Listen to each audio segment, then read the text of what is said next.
ونستغفره ونعوذ بالله من شرور أنفسنا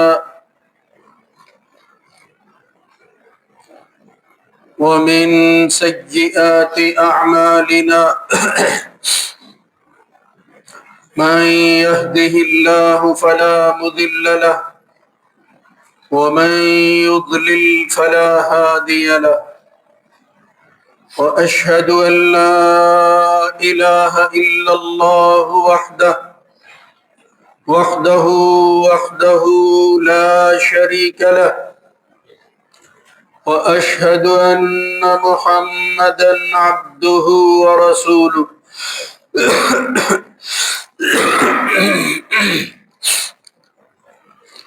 اللهم صل على محمد وعلى آل محمد كما صليت على إبراهيم وعلى آل إبراهيم إنك حميد مجيد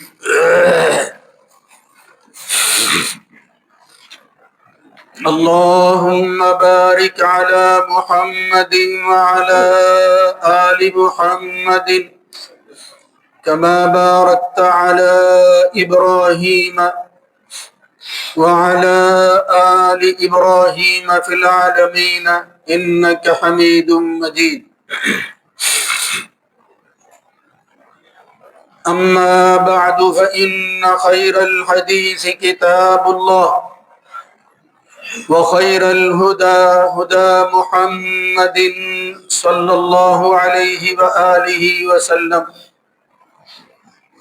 وشر الأمور محدثاتها وكل محدثة بدعة وكل بدعة ضلالة وكل ضلالة في النار رب أعوذ بك من همذات الشياطين من همزه ونفخه ونفثه يا أيها الذين آمنوا اتقوا الله حق تقاته ولا تموتن إلا وأنتم مسلمون يا أيها الناس اتقوا ربكم الذي خلقكم من نفس واحدة وخلق منها زوجها وبث منهما رجالا كثيرا ونساء واتقوا الله الذي تساءلون به والأرحام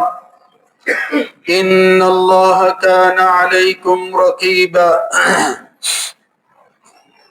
يا أيها الذين آمنوا اتقوا الله وقولوا قولا سديدا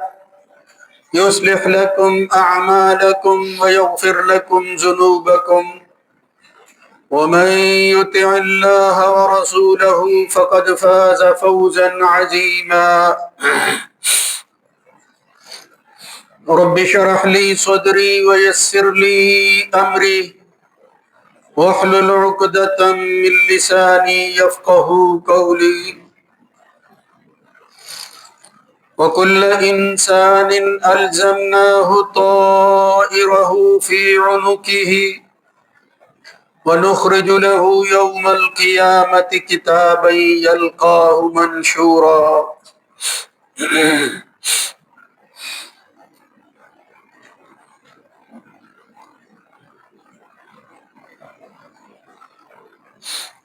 اور ہر انسان کا نصیبہ اور حصہ یا اس کا پرندہ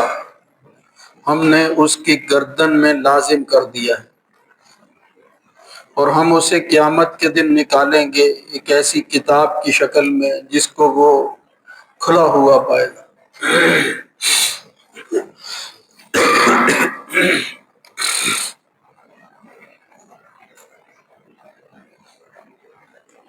اللہ رب العزت کی حمد و ثنا کے بعد درود و سلام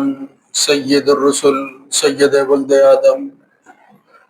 جناب محمد الرسول اللہ صلی اللہ علیہ وآلہ وسلم کی ذات گرامی پر۔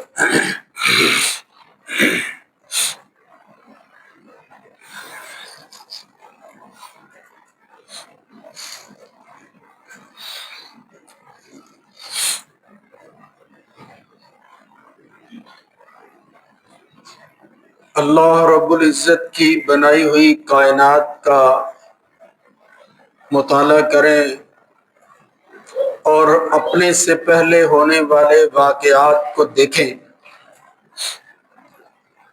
تو یہ بات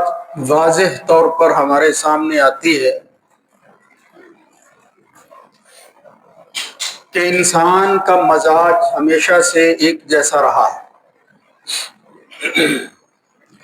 چیزوں کے سوچنے کے حوالے سے جو ذہن میں خیالات آتے ہیں وہ انسان کے ساتھ ہی چلتے آئے ہیں شروع سے لے کر اب تک، اور شاید قیامت تک اسی طرح چلتے رہیں گے۔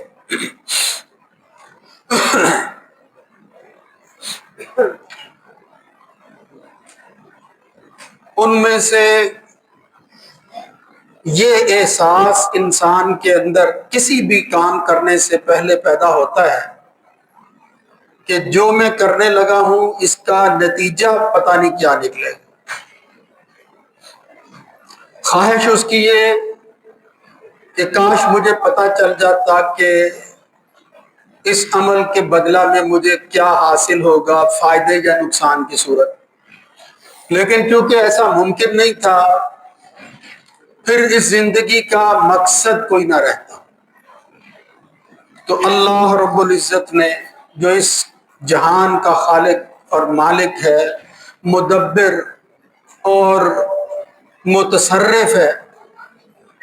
اس مالک حقیقی نے اس انسان کو ایسی ہدایات نصیب فرمائی ہیں کہ وہ پیش آمدہ احساسات اور خیالات کے حوالے سے بھی اس کی رہنمائی کرتے۔ سوچ انسان کی کیا ہے، اب اس کو اس سوچ کے بعد کیا کرنا ہے، اس سوچ کو کس طرف لے کر جانا ہے، اس کے ساتھ عمل کا کیا تعلق اور نسبت بنتی ہے۔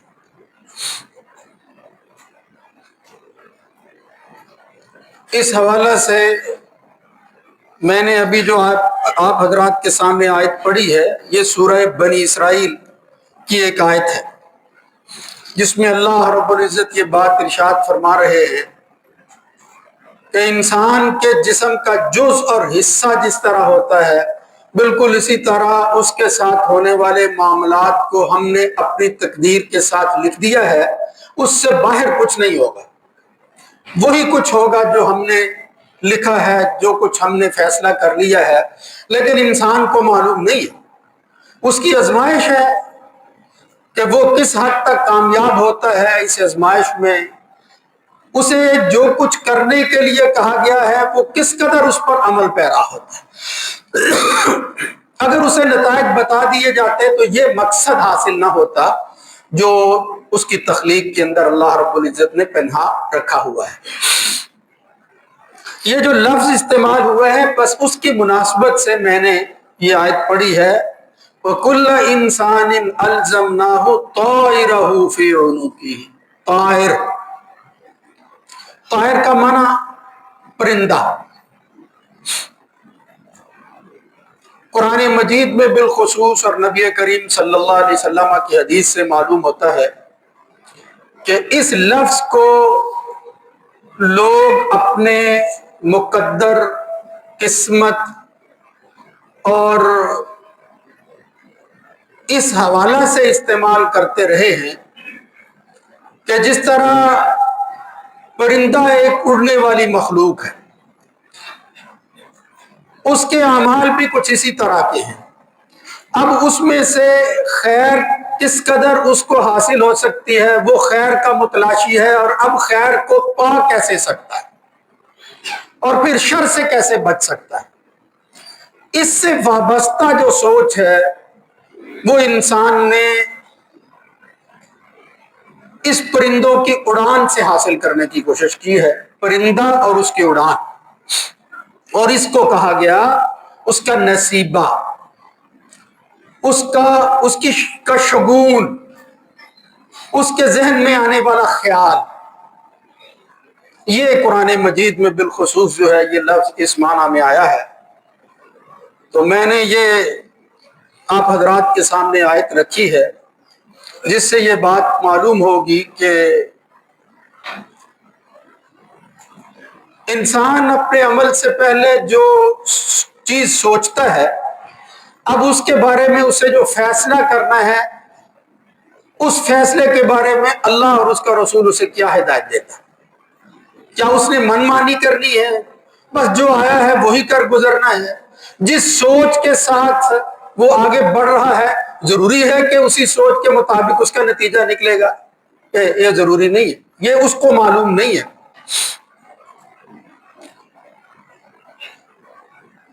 اب اپنی اس سوچ کے مطابق اپنے عمل کو اپنے حق میں کرنے کے لیے انسان جو ہے وہ سہارے لیتا رہا ہے، مدد طلب کرتا رہا ہے، امداد دینے والوں کی نصرت پر وہ اعتبار کرتا رہا ہے۔ تو اللہ رب العزت نے اس کے اس عمل کو، اس کے اس اعتبار کو، دوسروں پر بھروسے کو بدشگونی قرار دیا ہے، اچھا شگون نہیں سمجھا۔ اس کو کہتے ہیں بدشگونی۔ لفظ وہی تطیر، تشاؤم، یہ لفظ استعمال ہوتے ہیں، یہ طیور سے یا طائر، لیکن مطلب اس کا کیا ہے؟ بدشگونی۔ وہ بدشگونی کیوں کہا گیا؟ یعنی اس انسان نے جو اس کی زندگی کا حصہ تھا، اپنی قسمت کو پرندوں کے ہاتھوں میں پکڑا دیا کہ یہ جس طرف اڑیں گے، یہ میرے حق میں جو فیصلہ کریں گے، میں ان کی اڑان کو دیکھ کر جو ہے وہ اپنے عمل کو آگے بڑھاؤں گا۔ اگر وہ میری خواہش کے مطابق اس طرح اڑے جس طرح میں سمجھتا ہوں تو وہ کام میں کروں گا، ورنہ رک جاؤں گا۔ دوسرے لفظوں میں سادہ اگر آپ یہ بات سمجھیں کہ اس انسان نے اپنے اعمال کے پیچھے مدبر ہستی جو اللہ رب العزت کی ہے، اس دنیا میں سوائے اس کے حکم اور اس کی تدبیر کے کوئی کام، کوئی معاملہ، کوئی ذرہ بھی حرکت نہیں کرتا۔ یہ ہے عقیدے اور ایمان کی بات۔ لیکن اپنی یہ ساری قسمت انسان اللہ کو چھوڑ کر پرندوں کے ہاتھوں میں دے دے تو آپ اندازہ کر سکتے ہیں کہ اس سے بڑی بدشگونی اور انسان کا نقص کیا ہو سکتا ہے۔ اللہ رب العزت نے اپنے پیغمبروں کے ذریعے اس کی جو رہنمائی کی ہے اور اس بدشگونی کا جو علاج بتایا ہے وہ کیا ہے؟ توکل علی اللہ۔ کام کے کرنے میں اپنے اوپر بھروسہ کرنے کی بجائے، پرندوں کی طرف دیکھنے کی بجائے اللہ پر بھروسہ کرو کہ یا اللہ، یہ جو کچھ میں کر سکتا تھا اپنی توانائیاں صرف کر کے یہاں تک پہنچیا ہوں،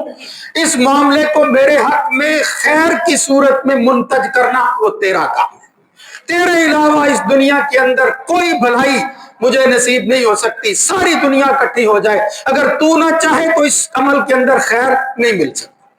اس کو کہتے ہیں توکل علی اللہ۔ وعلی اللہ فتوکلوا ان کنتم مؤمنین۔ ایماندار ہونا اگر مومن، پھر اللہ پر توکل کرو۔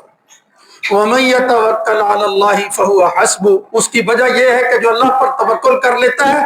پھر اسے کسی اور کی ضرورت نہیں رہتی۔ فہو حسبہ، وہ کافی ہو جاتا ہے اس کے لیے۔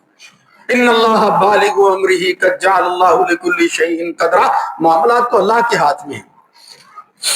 یہ ساری لمبی تمہید میں نے اس لیے آپ حضرات کی گوش گزار کی ہے کہ ہم اس وقت اسلامی تقویم کے جس مہینے میں ہیں وہ محرم کے بعد صفر کا مہینہ ہے، صفر المظفر، صفر کا مہینہ دوسرا مہینہ اسلامی تاریخ کا ہے۔ بدقسمتی سے انسان جہالت کی دنیا میں جب موجود تھا تو اس مہینے کے حوالے سے اس کے کچھ خیالات تھے جس کی اصلاح کی بالخصوص دیگر نبیوں کے ساتھ ساتھ آخری نبی سید ولد آدم محمد الرسول اللہ صلی اللہ علیہ وآلہ وسلم نے، اور اس جہالت کو دور کیا۔ یہ جاہلیت کو جاہلیت کیوں کہا جاتا ہے؟ لا علمی، جہالت، حماقت، علم اور نور کے مقابلہ کا وقت، اس لیے اس کو جہالت اور جاہلیت کہا جاتا ہے۔ مگر افسوس کے ساتھ کہ انسان اپنے آپ کو جس قدر بھی ترقی یافتہ جو ہے وہ سمجھ رہا ہے، وہ جو بنیادی خرابیاں تھی اس انسان کے اندر اب بھی وہ اسی طرح موجود ہیں، بلکہ پہلے سے بڑھ گئی ہیں۔ یہ توکل کی نفی، اسی طرح یہ بدشگونی لینا، یہ مہینے اور دنوں کو منحوس خیال کرنا خدا نہ خواستہ،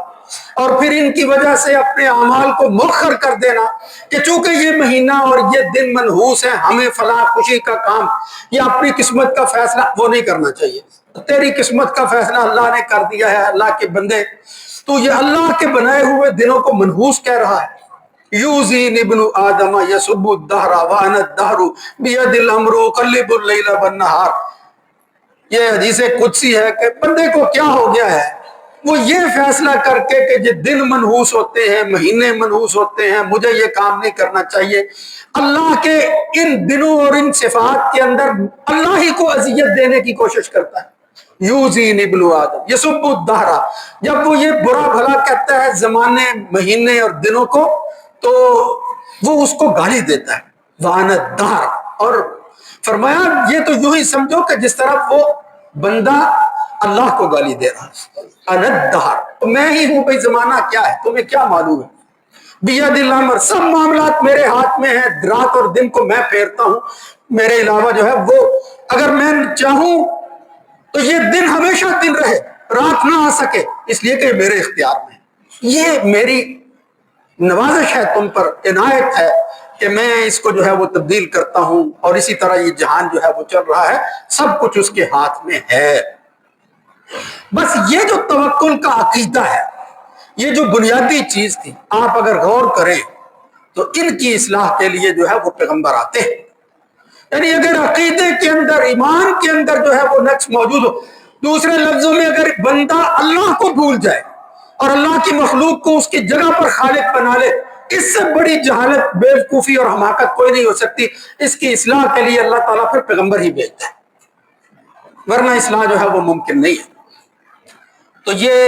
پرندوں کی اڑان کے حوالے سے موسیٰ علیہ السلام کی قوم ہو، آل فرعون جسے کہتے ہیں، وہ صالح علیہ السلام کی قوم ہو، محمد الرسول اللہ صلی اللہ علیہ وسلم کی بعثت کے بعد جس قوم کو اللہ کے رسول نے مخاطب کیا، یہ لوگ ہوں، سب یہی کہتے رہے کہ جب سے یہ لوگ آئے ہیں انہوں نے ہمارے احوال وہ بگاڑ کر رکھ دیے ہیں، ان کی وجہ سے جو ہماری آسودہ حال زندگی تھی اس کے اندر بگاڑ پیدا ہو گیا ہے۔ وَإِن تُصِبْهُمُ الْحَسَنَةُ قَالُوا اطَّيَّرْنَا بِكَ وَبِمَن مَّعَكَ۔ موسیٰ علیہ السلام کے بارے میں آتا ہے، وَلَقَدْ أَخَذْنَا آلَ فِرْعَوْنَ بِالسِّنِينَ وَنَقْصٍ مِّنَ الثَّمَرَاتِ لَعَلَّهُمْ يَتَذَكَّرُونَ فَإِذَا جَاءَتْهُمُ الْحَسَنَةُ قَالُوا لَنَا هَٰذِهِ۔ بے نصیبوں کا حال دیکھو، محسنوں کو کیا کہتے رہے، کہتے ہیں جب کوئی اچھائی آتی ہے لَنَا هَٰذِهِ، وہ ہماری وجہ سے آتی ہے، اس کا کیا کمال ہے۔ وَإِن تُصِبْهُمْ سَيِّئَةٌ، جب کوئی آزمائش آ جاتی، کوئی ایسا وقت آ جاتا جس میں اللہ جو ہے وہ دیکھتا کہ یہ بلا کیا کرتے ہیں، یطیروا بموسیٰ ومن معہ، تو کہتے ہیں موسیٰ اور اس کے ساتھیوں کی وجہ سے یہ بلیات، یہ مصیبتیں، یہ آفات، یہ ٹلنے کا نام نہیں لیتی، یہ موسیٰ اور اس کے ماننے والوں کی خرابیاں ہیں۔ کہیں سمود جو ہے ان کے حوالے سے اللہ رب العزت جو ہے وہ اس کو بیان فرماتے ہیں، قالوا طیرنا بک وبمن معک قال طائرکم عند اللہ۔ تو وہ پیغمبر کہتے رہے، او یار تمہاری قسمت، تمہارے یہ پرندے، یہ نصیبے وہ اللہ کے ہاں ہیں، ہم کیا کر سکتے ہیں، ہم بھی کچھ نہیں کر سکتے، اور پھر ہم تو تمہاری بھلائی کے لیے مسلح بن کر آتے ہیں، تمہیں نقصان پہنچانے کے لیے نہیں آتے۔ بد نصیب قوم، خواہ موسیٰ علیہ السلام کی ہو، وہ قوم عاد ہو، پھر جن پر جو ہے وہ ہلاکت اور بربادی اتری، کہ ان کے بد عملوں کا نتیجہ یہ نکلا کہ ہفتے کے 7 دن اور 8 راتیں ان پر اللہ کی طرف سے ایسا عذاب نازل ہوا کہ اس کے بعد پھر وہ دن ایمان والوں کے لیے جو ہے وہ خیر اور بھلائی کے تھے، لیکن ان کے لیے واقعتاً وہ دن جو ہے وہ ان کی کرتوتوں کی وجہ سے وہ منحوس ہو گئے اور ان کو ان کی سزا مل گئی۔ یعنی انسان کے اعمال جو ہیں ان کی وجہ سے یہ دن اور ان کے اندر جو ہے وہ کیے جانے والی چیزیں یا وہ اوقات جو ہیں وہ منحوس ہوتے ہیں۔ یعنی نحوست کا سبب بندوں کے اپنے عمل ہوتے ہیں جس کی وجہ سے جو ہے وہ خرابیاں پیدا ہوتی ہیں، اور پھر بندہ یہ سمجھتا ہے کہ یہ فلاں کی وجہ سے ہے، یہ فلاں عورت کے ساتھ نکاح کرنے کی وجہ سے ہے، جب سے یہ بچہ پیدا ہوا ہے کوئی دکان جو ہے وہ میری چلنے کے قابل نہیں رہی. کس قدر جو ہے وہ افسوس کی بات ہے. آج بھی مسلمان اس طرح کی باتیں کرتے ہیں. صبح سے جب یہ فلاں بندہ جو ہے وہ میرے سامنے آیا ہے، بس اس کی وجہ سے آج گاہک جو ہے وہ میری دکان پر نہیں آتا. کیا ہو گیا ہے لوگوں کو. سفر کا مہینہ آ گیا. اب میں چاہتا تھا میں اب اس کی طرف آتا ہوں. بات جو ہے وہ بھی اور بھی آپ کو سمجھانے والی تھی، لیکن پھر وقت کی وجہ سے ممکن نہیں ہے.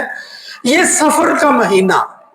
یہ اللہ کے اوقات میں سے ایک وقت، اس کا مالک حقیقی اللہ ہے. آج بھی ہم اس وقت جو کرنے والی بات ہے وہ کریں کہ کلمہ پڑھنے کے باوجود، پیغمبر کے آنے کے باوجود، قرآن کی موجودگی کے باوجود سفر کو مہینے کو ہم منحوس مہینہ سمجھتے ہیں. بالخصوص اس کے ابتدائی 13 دنوں کے حوالے سے کہتے ہیں آفات، بلیات، مصیبتیں بہت نازل ہوتی ہیں. بھائی 13 تیزی، یہ جو خدا نہ خواستہ 13 دن ہے یہ تو بہت ہی منحوس ہے. اور یہ 13 کا ہنسا صرف انہوں نے نہیں، یہ غیر مسلم اور کافر، یہ جن کو ہم ترقی یافتہ سمجھتے ہیں، جب وہ کوئی کھلاڑی جو ہے وہ 13 پر جو ہے اس کا سکور پہنچتا ہے، کہتے ہیں بس یہاں سے نکل جائے تو بچ جائے گا ورنہ برباد ہو جائے گا. دنوں کو، عادات کو، یہی منحوس جو ہے وہ کہنا شروع کر دیتے. تو یہ چیزیں خود منحوس نہیں ہیں، تمہارے اعمال اس کے اندر جو ہے وہ نحوست پیدا کرتے ہیں اور تمہاری بربادی اور ہلاکت کا سبب بنتے ہیں، جس طرح قوم عاد کے بارے میں اللہ نے فرمایا. سفر کے مہینہ کے بارے میں محمد الرسول اللہ صلی اللہ علیہ وسلم کی موجودگی میں وہ یہ سمجھتے تھے وہی خیالات جو اس وقت کے لوگوں کے ہیں. دراصل وہ جہالت کے زمانہ کی یاد ہے جو مسلمان کلمہ پڑھنے والا اب بھی برقرار رکھے ہوئے ہیں. بھئی شادی کیوں نہیں کرنی؟ اس لیے کہ یہ مہینہ اس قابل نہیں ہوتا، اس میں کوئی کام ایسا نہیں کرنا، یہ ہماری اولاد کے لیے بہتر نہیں ہوگا. اور میرے بھائیوں، یہی لوگ یہ جہالت میں یہ سمجھتے تھے کہ شوال کا مہینہ بڑا منحوس ہے. جناب عائشہ صدیقہ رضی اللہ تعالیٰ عنہ کہتی ہیں ان کو کیا معلوم، اسی شوال کے مہینے کے اندر میری نسبت اور تعلق میں اللہ کے رسول کے حصے میں جب آئی تو وہ شوال ہی کا مہینہ ہے، اور میری شادی اور میرا تعلق میری مرضی سے نہیں ہوا، اللہ رب العزت کے فیصلے سے ہوا. جناب صفیہ رضی اللہ تعالیٰ عنہ خیبر کے بعد جب حضور خیبر پر گئے ہیں، سن 7 اور 6 ہجری کے جو واقعات ہیں ان سے معلوم ہوتا ہے صفیہ بنت حیی ام المؤمنین میں سے ایک ہیں، ان کے ساتھ نکاح اسی سفر کے مہینے میں اور نبی کریم صلی اللہ علیہ وسلم کے حکم کے ساتھ جو ہے وہ نکاح ہوئی. اسی میں، اسی سفر کا مہینہ تھا، سفر کا مہینہ ہے. اس طرح وہ کہتے ہیں جی حضرت حسن رضی اللہ تعالیٰ عنہ اس مہینے کے اندر جو ہے وہ فوت ہوئے، لہذا ہمیں اس میں شادی نہیں کرنی چاہیے. اور اگر ان چیزوں کا اعتبار شروع کر دیں گے پھر کوئی مہینہ اور دن جو ہے وہ آپ کی شادی کے لیے باقی نہیں بچنا. کسی نہ کسی کی موت تو کسی نہ کسی دن ہوتی ہی ہے. اس لیے یہ جو توہم پرستی ہے، یہ تھی وہ چیز توہم پرستی، یعنی پرستش اللہ کی جو ہے اس کو کرنے کی بجائے توکل اور بھروسے کے منافی عمل کرتے ہوئے توہمات کا انسان شکار ہو جائے. محمد الرسول اللہ صلی اللہ علیہ وسلم نے فرمایا میں نفی نہیں کرتا، انسان جب کوئی کام کرنے لگتا ہے سوچ ضرور آتی ہے اس کو کہ کیا بنے گا، لیکن فرمایا وہ سوچ ہی کو تو بدلنا ہے، اس سوچ کا رخ اللہ کی طرف پھیر دینا ہے کہ میں جو کچھ کرنے لگا ہوں یہ اللہ رب العزت جو ہے اس کے اندر وہ بہتر کرے گا، میرے حق کے اندر اللہ کا فیصلہ مجھے دل و جان کے ساتھ قبول ہے. ذاک شیء یجدہ فی احدکم، تمہارے کسی ایک کے دل میں خیال آتا ہے. محمد الرسول اللہ صلی اللہ علیہ وسلم نے فرمایا اب اس کا علاج یہ ہے، وہ جو خیال غلط آتا ہے نا فلا یصدنکم، یہ خیال تمہیں اس عمل سے روکے نہیں، ان کی مخالفت کرتے ہوئے اللہ پر توکل کرو اور اس بھروسے کی وجہ سے معاملہ اللہ کے سپرد کر کے کہو میں نے اب یہ کام کر ہی گزرنا ہے، میں نے اس کی مخالفت کرنی ہے جو شیطان میرے دل میں وسوسہ ڈالتا ہے، اس کی مخالفت کرنی ہے، اللہ کی مانی. اس توکل کو مضبوط کرو. وہ جو فرمایا وعلی اللہ فتوکلوا، اس پر عمل پیرا ہو جاؤ. یہ چیزیں مجھے معلوم ہے ہم سب اس کا شکار ہیں، بہت جلد گھبرا جانے والے ہیں، اور بدقسمتی سے اب تو اچھے عقیدے والے بھی بعض دفعہ اس طرح کی باتیں کرتے ہوئے نظر آتے ہیں. یہ عقیدہ اور ایمان اگر انسان کا جو ہے وہ باقی نہ رہا، وہ ساری دنیا اس کے مقدر میں ہو جائے اور وہ اکٹھی کر لے، اللہ کے ہاں ذرہ برابر اس کی کوئی قیمت نہیں ہوگی. عقیدہ ایمان جو پیغمبر لے کر آئے، جو مسلح لے کر آئے اور سمجھاتے رہے، اللہ کی معرفت اور پہچان لوگوں کو بتاتے رہے، اگر وہ ختم ہو گئی، اللہ کی پہچان میں نقص واقع ہو گیا، یہ سارا جہان اکٹھا ہو کر تمہیں کوئی فائدہ نہیں پہنچا سکتا۔ محمد الرسول اللہ صلی اللہ علیہ وسلم کے بے شمار فرامین ہیں اس کے بارے میں، فرمایا لا عدوى ولا طیرۃ ولا حامۃ ولا سفر، یہ متعدی بیماری، یہ بدشگونی پرندوں کے ذریعے اڑان کے بعد فیصلے کرنا، اور یہ جو ہے وہ کھوپڑیوں پر فیصلے کرنا، یہ الو کو جو ہے وہ منحوس سمجھنا، اس کے ساتھ ساتھ فرمایا بالکل اسی طرح سفر کے مہینے کو اٹیچ کر کے کہا کوئی چیز نہیں ہے یہ خود ساختہ تمہاری باتیں ہیں، نہ میں نے یہ بتائی ہیں، نہ اللہ نے مجھے اس کے بارے میں آگاہ کیا ہے کہ اس کے اندر جو ہے فلاں کام نہ کیا جائے، یہ منحوس ہوتا ہے، اس طرح جو ہے وہ کچھ نہ کیا جائے۔ بھئی جب اللہ رسول نے نہیں بتایا تو وہ چیز منحوس نہیں، میں نے جس طرح کہا نحوست وہ دیکھو اعمال کے اندر ہے، اس کے اعمال کیسے ہیں، وہ بدعملی کی وجہ سے جو ہے وہ نحوست پیدا ہوتی ہے، اس کا خیال جو ہے وہ انسان کو کرنا چاہیے۔ بس آخری بات کر کے میں بات کو ختم کرتا ہوں کہ نبی کریم صلی اللہ علیہ وسلم جب کوئی آپ کا صحابی آپ کے ساتھ ہوتا، پیار اور محبت کے اندر وقت گزر رہا ہوتا، تو اس وقت حضور اپنے صحابہ کو جو بات کہتے وہ بڑی قیمتی بات ہوتی تھی۔ جناب عبداللہ ابن عباس حضور کے خاندان میں سے ہیں، عبداللہ ابن عباس رضی اللہ تعالیٰ عنہما، وہ حضور کے ساتھ ایک سواری پر سوار تھے، اور رسول اللہ صلی اللہ علیہ وسلم نے فرمایا کہ میں تجھے نصیحت کرتا ہوں بیٹا، یا غلام احفظ اللہ،